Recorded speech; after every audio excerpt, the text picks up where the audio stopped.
You are in one of two categories that's going to determine how quickly you earn over $100,000 a year as a data analyst. No, it's not what you think. It's not, do I have that piece of paper? Do I have a degree? The reality is Facebook, Amazon, Google, Netflix, Apple, Tesla, and even one of the #1 consulting firms in the world, Ernst & Young, no longer require a degree. So you may be asking, what are these two categories? Let me tell you how I discovered them. The reality is I helped an individual who was a forklift driver, an individual who was billing clerk, and many others, including an individual who was selling merchandise on eBay, earn over $60,000 more a year by becoming a data analyst. So the question is, does your current role allow you to have access to data or reporting? If this is the case, you're going to be able to become a data analyst that much quicker. And if it's not the case, wait until the end of the video because all the things we're going to go over still apply to you, but I'm going to address you specifically at the end of the video to help explain to you how you can bridge that gap and become a data analyst just as quick as another category. Why is this the major question? Because you can become something that is latest buzzwords called a citizen developer. That means that you can start building reports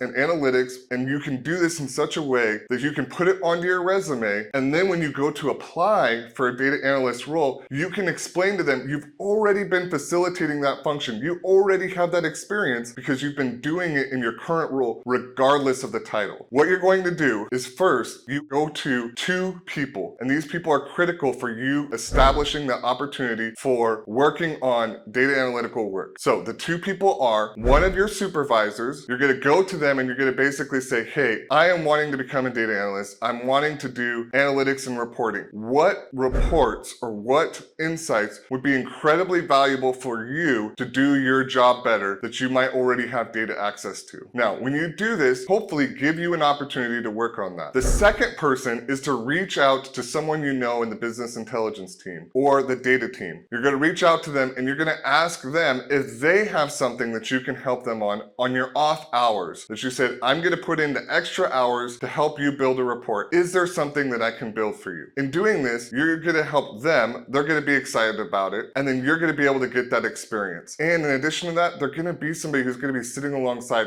helping you along the way. They want to see you be just as successful. If you're working in-house, one of the greatest things you can do is invite them out to lunch, pay for their lunch, and then have that conversation with them. The best is if you can get somebody who's in a management role, but even if it's somebody who's in a critical role in that data department, you can then start working with them. What this does is this enables you to have a project already outlaid for you. You don't have to come up with it.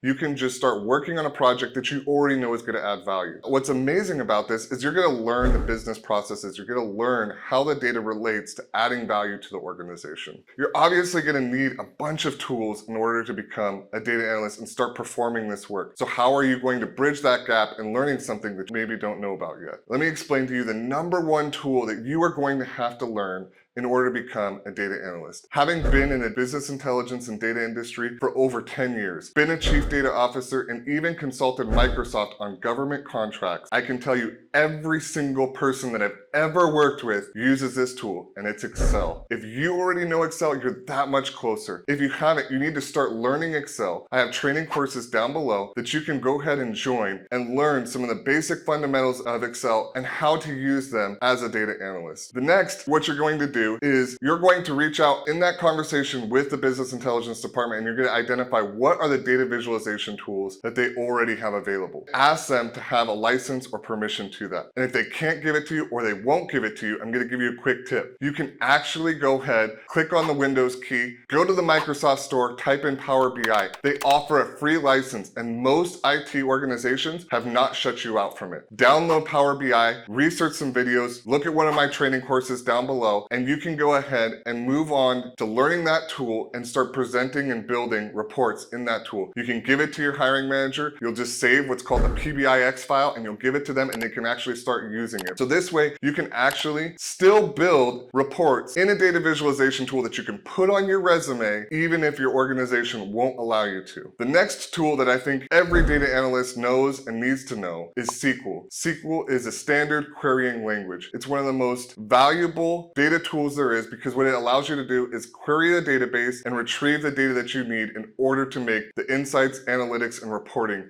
that you need to produce your reports. Following this, if you can go ahead and learn Python.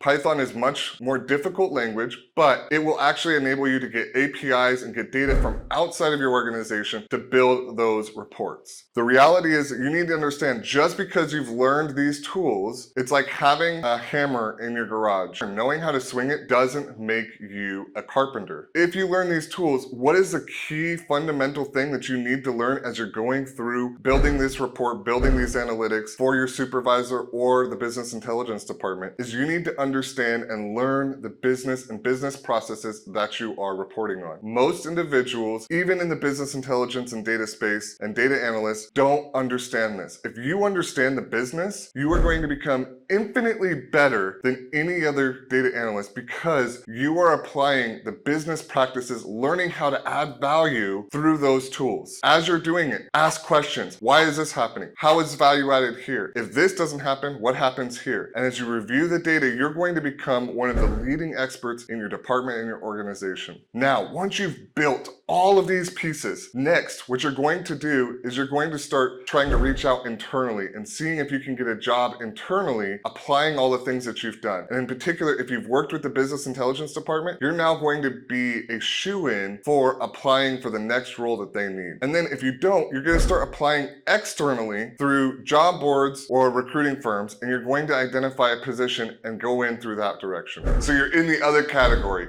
and you're wondering to yourself, how can I quickly become a data analyst? What are the impediments because I don't have access to data, because I don't have access to reporting? And the reality is, the pattern is still the same, but we have three different options. First option is you're going to reach out to anybody you know who owns their own small business, whether that be a friend, a family member, a neighbor, maybe a guy who's shown up to your house to perform some work. You're going to reach out to them and you're going to ask them this: would you be interested in allowing me to build some data and analytics for your company to help benefit you and provide you insights to help increase revenue, reduce costs, and help you with your marketing and your customer analysis? In doing this, most entrepreneurs are going to jump at the opportunity, and you make them this offer: I'll do it for $100, even if I'm spending 40, 100, 200 hours, because you are getting the opportunity to put this onto your resume. And you explain that to them: I'm trying to get into the field. It may take me a bit of time, it may take me some learning, it may come back to you with a lot of different questions, but if you're willing, I would love to do this work for you. All I would charge is $100, so that way I can say it was done professionally,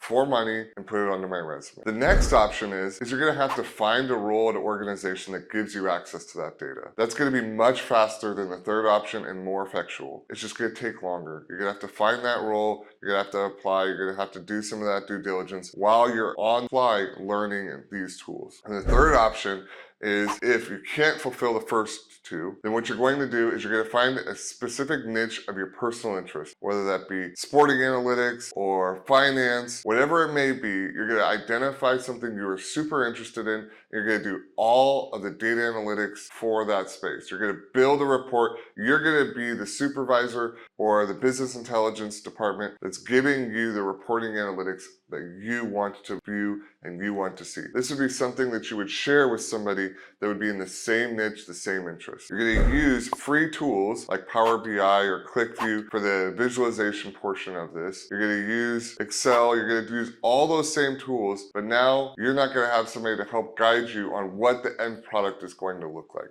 You are going to have to determine that. And then when you put it on your resume as a side project, it doesn't carry the same weight. The least ideal option, but I've seen it still work and still land people their first entry role. If you want to learn more about how to go down this path and the nitty-gritty details, you can go ahead and check out this video.